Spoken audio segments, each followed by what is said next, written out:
एक resistance R लेते हैं जिसके दो सिरे A और B है। इन दोनों सिरों को एक बैटरी, जिसे हम वोल्टेज सोर्स भी कहते हैं, उससे उसके प्लस सिरे को A से और माइनस सिरे को B से कनेक्ट किए हैं, जिसके कारण से जो करंट है वो A से B की ओर फ्लो हो रहा है। इस तरीके से लूप में ये फ्लो हो रहा है।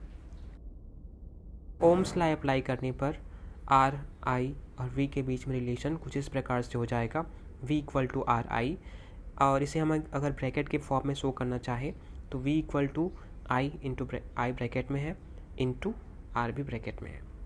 ये बाद में उपयोग होगा। अब हम देखें कि वोल्टेज सोर्स का पॉजिटिव सिरा ए के साथ में शॉर्ट सर्किट है, इस कारण से जो ए पॉइंट है वो भी क्या हो जाएगा, पॉजिटिव हो जाएगा, और वोल्टेज सोर्स का निगेटिव सिरा बी के साथ में शॉर्ट सर्किट है, इसलिए बी पॉइंट भी क्या हो जाएगा, निगेटिव हो जाएगा। इस प्रकार से हम रेजिस्टेंस आर को रीड्रॉ कर सकते हैं। इसके दो पॉइंट ए और बी के बीच में जो वोल्टेज वी है उसको दो पार्ट में डिवाइड कर लिया, वी ए और वी बी में, जहाँ पर एक पॉइंट का वोल्टेज क्या हो जाएगा, वी ए हो जाएगा, और बी पॉइंट का वोल्टेज वी बी हो जाएगा। अब हम इसमें हम v इक्वल टू तो क्या हो जाएगा, V A minus V B हो जाएगा।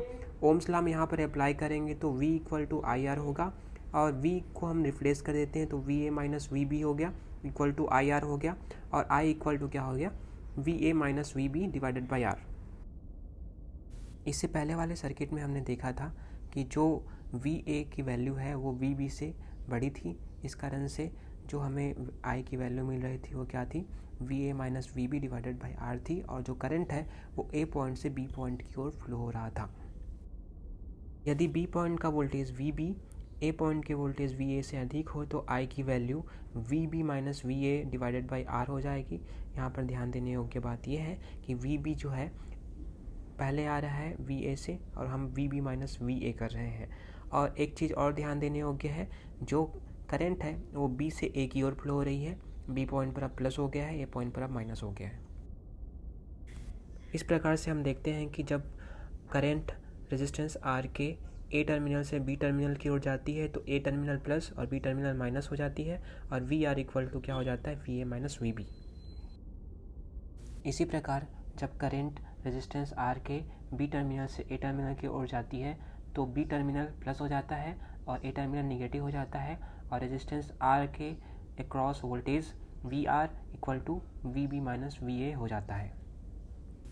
इस प्रकार ध्यान रखेंगे कि रेजिस्टेंस आर में जब करंट एक दिशा से इंटर करती है तो वहाँ पर पॉजिटिव, और जिस सिरे से निकलती है वहाँ पर निगेटिव हो जाती है। ये हमें आगे जब सर्किट सॉल्व करेंगे तो बहुत ज़्यादा उपयोग होगा।